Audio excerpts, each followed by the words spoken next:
En esta lección vamos a aprender a utilizar los verbos would y should. Entonces, los verbos would y should son verbos modales o modal verbs que siempre vendrán acompañados de otro verbo en su forma base. Pero hay que poner atención porque ese verbo que los acompañe nunca será otro verbo modal. Entonces, comencemos con would, que este verbo convierte al verbo que acompañe en un condicional. En español lo podemos ver como las terminaciones ia, ias, íamos, es decir, un verbo como yo compraría o yo viajaría, tú viajarías, ese tipo de terminaciones, un condicional. Mientras que el verbo modal should significa debería, deberías, deberíamos, es decir, should en español significa el verbo deber, pero en condicional. Esa es la clave. Ahora pasemos a ver al verbo modal would, que tiene una sola conjugación y siempre estará seguido por otro verbo en su forma base, como ya hemos visto. Esta conjugación, como ya sabemos, es would. Entonces, si hacemos una oración, vamos a tener primero al sujeto, que puede ser cualquiera porque solo tenemos una conjugación para would. Seguido, obviamente, del verbo modal would, tenemos sujeto, verbo modal would, seguido del verbo que describa la acción, y este verbo va a ir en su forma base. Pero, como ya vimos y reforzamos en este momento, would convierte al verbo que acompaña en un condicional. Ahora, si queremos convertir a esta oración en negativo, obviamente le agregamos la negación not después del verbo modal would. Y a would not lo podemos contraer. Y esta contracción es wouldn't. Es bastante simple. Pasemos entonces a ver ejemplos con el verbo modal would. Arranquemos con esta oración. Claudia would get better grades if she studied. Claudia sacaría mejores calificaciones si estudiara. Claudia would get better grades if she studied. Fíjense que aquí would get simplemente lo traduje a sacaría. Podría decir también obtendría. El punto es que el verbo modal would le convierte al verbo que le sigue, get, en un condicional. Claudia would get, ella sacaría mejores notas o mejores calificaciones. Veamos un segundo ejemplo. I would help you if I had the time. Te ayudaría si tuviera tiempo. I would help you if I had the time. Fíjense que aquí igual tenemos al verbo modal would y al verbo help, que significa ayudar, y al venir acompañado del verbo modal would, esto en español se convierte en un ayudaría, es decir, se convierte en un condicional. Es bastante simple. Pero veamos un ejemplo más. We would have more money if we invested in the stock market. Tendríamos más dinero si invirtiéramos en la bolsa de valores. We would have more money if we invested in the stock market. Al igual que en las oraciones anteriores, tenemos al verbo modal would y en este caso al verbo have en su forma base, y esto se convierte en un condicional. We would have. Nosotros tendríamos en español. Bastante simple. Y ahora que hemos visto el afirmativo, pasemos a ver un poco del negativo. Veamos este ejemplo. I wouldn't do that if I were you.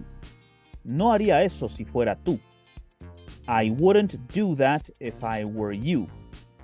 Fíjense que aquí utilicé la forma contraída, wouldn't, porque es la forma más común. Recuerden que en inglés las contracciones se usan por todo lado. Es la forma más común de expresarse. Veamos otra oración en el negativo. We wouldn't buy dinner if we knew how to cook. No compraríamos la cena si supiéramos cocinar. We wouldn't buy dinner if we knew how to cook. Fíjense, igual aquí utilizamos la contracción wouldn't junto con el verbo to buy en su forma base, es decir, simplemente buy, significa compraríamos en inglés. o más bien no compraríamos, porque estoy hablando en negativo. Y eso podemos ver que es un condicional porque we wouldn't buy dinner, es decir, no compraríamos la cena, si es que se cumplía ¿qué condición? Si es que supiéramos cocinar. If we knew how to cook. Bastante simple. Ahora en el negativo, wouldn't también se usa cuando alguien se niega a hacer algo. Veamos esto con ejemplos.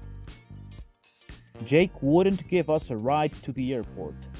Jake no quiso llevarnos al aeropuerto. Jake wouldn't give us a ride to the airport. Fíjense aquí, bastante simple.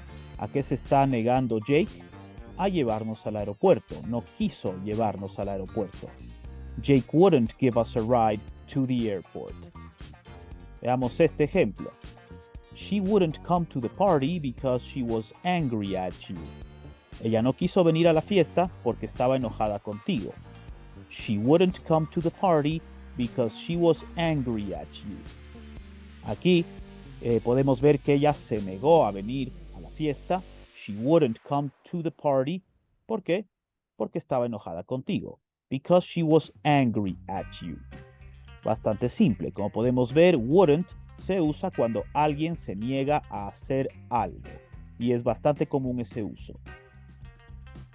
Y ahora veamos a would en el interrogativo, que al ser un verbo modal no usa ningún auxiliar y va a iniciar la pregunta con la única conjugación que tiene, would, que se aplica a todos los pronombres personales, a todos los sujetos posibles. Después del sujeto vamos a tener al verbo que pregunte sobre cuál es la acción. Veamos esto como siempre con ejemplos. Arranquemos con esta pregunta. Would you help me, please? ¿Me ayudarías, por favor? Would you help me, please? Una pregunta simple y bastante típica. Usando, obviamente, el verbo modal would y el verbo help, estoy convirtiendo al verbo help en un condicional, si lo traduzco al español. Ayudarías. ¿Me ayudarías, por favor? Would you help me, please? Y como pueden ver, la estructura es el verbo modal would, seguido del sujeto, seguido del verbo help, en este caso. Vamos con un segundo ejemplo. Would you work on a Sunday if you were asked to? ¿Trabajarías un domingo si te lo pidieran? Would you work on a Sunday if you were asked to? En este caso, al igual que con la pregunta anterior, comenzamos con el verbo modal would, que va a iniciar estas preguntas, seguido del sujeto, seguido del verbo to work en su forma base, es decir, solamente work. Y esto se convierte en un condicional. ¿Trabajarías? Y aquí tenemos la condición aún más claramente establecida que en la pregunta anterior.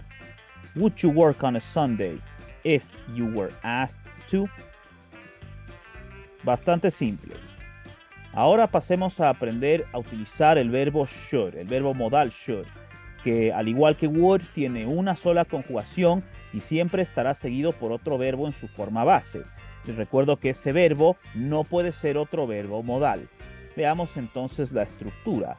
Recordemos que should tiene solo una conjugación, entonces esta se aplica a todos los pronombres personales, es decir, a todos los sujetos, que van a comenzar la oración en el afirmativo, seguido del verbo modal should y seguido del verbo que describa la acción que deberíamos hacer en su forma base. Entonces, should, recuerden, significa debería, deberías, deberíamos. Should es el verbo deber en el condicional. ¿Y qué es lo que deberíamos hacer? Pues lo que indique el verbo que describa la acción. Así de simple. Si queremos utilizar should en el negativo, como siempre vamos a agregar la palabra negativa not. Vamos a tener should not más el verbo que no deberíamos hacer en este caso. Y podemos contraer a should not. Y como ya deben imaginarse, la contracción es shouldn't. Así de simple. Ahora sí, pasemos a ver ejemplos.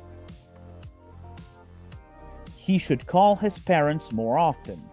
Él debería llamar a sus padres más seguido. He should call his parents more often. Fíjense que aquí el verbo modal should significa debería. Él debería. He should. ¿Y qué debería hacer? Call his parents. Llamar a sus padres. Veamos otro ejemplo más. We should bake a cake for her birthday. Deberíamos hacer un pastel para su cumpleaños. We should bake a cake for her birthday. Fíjense, al igual que en la oración anterior, el verbo modal should significa deberíamos. ¿Y qué deberíamos hacer? Deberíamos hacer un pastel. Bake a cake. Bastante simple. Ahora veamos should en el negativo. Con este ejemplo. You shouldn't drink and drive. No deberías beber y manejar. You shouldn't drink and drive. Como podemos ver, shouldn't, la contracción should not, de should not, es simplemente no deberías. ¿Y qué es lo que no deberías hacer? Drink and drive, beber y manejar. Vamos ahora con un segundo ejemplo. We shouldn't eat fast food. No deberíamos comer comida rápida. We shouldn't eat fast food. Fíjense, shouldn't es simplemente deberíamos en el negativo, es decir, no deberíamos. Y no deberíamos comer comida rápida. We shouldn't eat fast food. Así de simple. Ahora veamos a should en el interrogativo. Y recordemos que should no usa ningún auxiliar, justamente porque es un verbo modal. No necesita auxiliares. Y el verbo modal should va a iniciar las preguntas que se usen con should, seguido del sujeto, que recuerden puede ser cualquier sujeto, cualquier pronombre personal, porque solo existe una conjugación, should. Y después del sujeto tendremos, cerraremos la pregunta con el verbo que describa la acción que deberíamos hacer, sobre la cual estamos preguntando si deberíamos hacer. Es bastante simple. Ahora, should en el interrogativo se usa para pedir sugerencias. Es muy común utilizar should para esta función, pedir sugerencias. Veamos entonces ejemplos. Should we wait for you outside? ¿Te esperamos afuera? Should we wait for you outside? Fíjense, iniciamos la pregunta con el verbo modal should, seguido del sujeto, que es we, nosotros, y el verbo wait, esperar, que es lo que estamos preguntando si debemos hacer. Should we wait for you outside? Should en el interrogativo se usa bastante entonces para pedir sugerencias. Should we wait for you outside? ¿Te esperamos afuera? Estamos preguntando esa sugerencia, si es que te esperamos afuera. Veamos otro ejemplo más. Should I go on a diet, doctor? ¿Me pongo a dieta, doctor? Should I go on a diet, doctor? Aquí estoy preguntándole al doctor la sugerencia de si me pongo a dieta. Should I go on a diet? ¿Me pongo a dieta? Y como pueden ver, arrancamos la pregunta con el verbo modal should, seguido del sujeto, seguido del verbo to go en este caso, que va a significar si me pongo a dieta o si voy a hacer dieta. Así de simple. Y ahora que hemos visto a los verbos modales would y should, les dejo en pantalla la lección sobre los verbos modales may y might, que también son bastante importantes, otro grupo de verbos modales. Y les invito a que hagan clic en esa lección.